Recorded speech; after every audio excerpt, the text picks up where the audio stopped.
میرے دوستو، آپ کا میزبان علی عادل خان روح کی غذا پروگرام لے کر آپ کی خدمت میں حاضر ہے۔ آپ دیکھ رہے ہیں راہ سکون چینل۔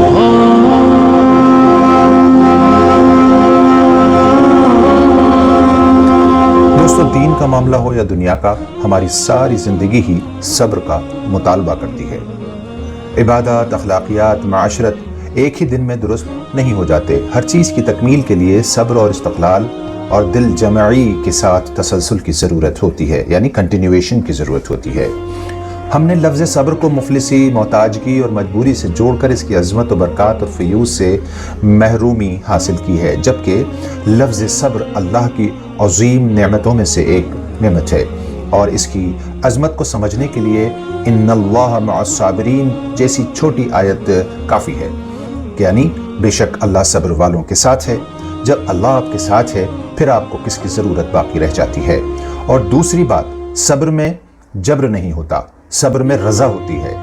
اسی لیے دوستو، جو سودے اور معاہدے اللہ کی رضا کے لیے کیے جاتے ہیں، ان سے ہمیشہ بہتری کی امید اور مدد کی امید رکھنی چاہیے۔ جو چیزیں اللہ کے لیے چھوڑی جاتی ہیں ان کو ہم چھوڑنا نہیں کہتے، بلکہ ان پر اللہ سے بہتر بدل اور اعلیٰ انعام اور اعزاز کی امید رکھنا ایمان کی علامت ہوتی ہے دوستو۔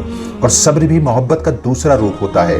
ہم بے وفا اور فانی دنیا کی چیزوں سے محبت میں اتنا غرق ہو چکے ہیں کہ اللہ سے اور اس کے رسول صلی اللہ علیہ وسلم کی سنتوں سے محبت کا خیال تک نہیں آتا،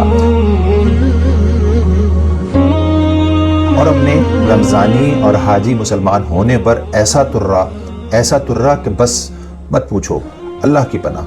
شان ربانی میں گستاخیوں تک کر بیٹھتے ہیں ہم اس ترے میں۔ ہماری زندگی کے ہر شعبے میں دکھاوا اور نفس پرستی اس قدر آ گئی ہے دوستو کہ نکاح جیسی سنت، جس کو رسول صلی اللہ علیہ وسلم نے النکاح من سنتی، یعنی نکاح میری سنت ہے کہا ہو، اس میں جس قدر خرافات ہیں، جس قدر لغویات ہیں کہ اس سے بس آپ سب جانتے ہیں کوئی چیز چھپی نہیں ہے، اور اس کی نحوست بھی آپ سے پوشیدہ نہیں ہے۔ شادی کے معاملے میں ہر ایک یہ کہہ کر اپنے نکاحوں کو سادگی پر نہیں کرنا چاہتا کہ بس ایک بچی یا بچہ بچا ہے، اس کے ارمان پورے کرنے دو، اس کے بعد پھر جیسے آپ کہو گے کر لیں گے، پھر اس کے بعد بچا ہی کیا۔ پھر یہ بھی کہا جاتا ہے اور تم نے تو خوب دھوم دھام سے کر لی اپنی اور اپنی اولادوں کی شادیاں، ہے نا، اور نکاح جن کو تم کہہ رہے ہو، اور ہم سے تم جو ہے وہ سادگی پر کرنے کی باتیں کرتے ہو۔ ارے بھائی، اگر کوئی شخص آپ سے یوں کہے کہ بھائی اس راستے پر مت جانا، یہ راستہ لٹتا ہے، یا اس راستے میں لٹیرے آپ کو لوٹ لیں گے، آپ کی جان مال کا خطرہ ہے، پھر آپ یوں کہیں واہ جی واہ، آپ تو اس راستے سے چلے گئے اور ہم سے لٹنے کی بات کرتے ہو، تو اس کو آپ کیا کہیں گے؟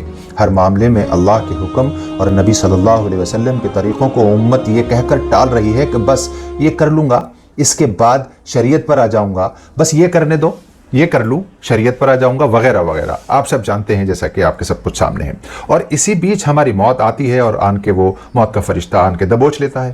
اب ایسے میں اللہ کی مدد اور نصرت ملت اسلامیہ کا صرف خام و خیال ہی رہے گا، اور تباہی و بربادی اس امت مسلمہ کا مقدر بن کر رہے گی۔ اللہ ہم سب کی حفاظت فرمائے، اللہ امت مسلمہ کی حفاظت فرمائے، ہر طرف ملت اسلامیہ میں، عالم اسلام میں امن و سکون اور استقامت اور استقلال اور کامیابی اور نصرت اور مدد کا معاملہ فرمائے۔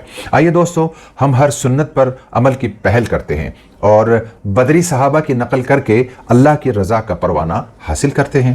اے اللہ، ہمیں صبر، شکر اور قناعت پسندی عطا فرما، ہمیں ایسی تمام صفات اور نعمتوں سے آراستہ فرما جن سے تو راضی ہوتا ہو، یا حنان، یا منان، یا رحیم، یا ارحم الراحمین، یا غفور الرحیم، یا ستار العیوب و غفار الذنوب۔ تو ہمارے تمام سامعین و ناظرین کو دارین کی عافیت اور عزت اور امن عطا فرما۔ اے اللہ، ہمارے متعلقین سامعین اور ناظرین کے بیماروں کو شفائے کاملہ عاجلہ اور مرحومین کی مغفرت فرما، آمین یا رب العالمین۔ دوستو، آج کی دعا کے معاون ہیں جناب ظہیر عالم انصاری صاحب اور عرفان قریشی صاحب۔ آپ کا میزبان علی عادل اجازت چاہتا ہے کل نئے عنوان کے ساتھ آپ کی خدمت میں پھر حاضر ہوگا۔ تب تک آپ اپنا، اپنے ایمان و اعمال کا، اپنی صحت و تندرستی کا، اپنے ماتحتوں کا بے حد خیال رکھیے۔ وما توفیقی الا باللہ، اللہ نگہبان۔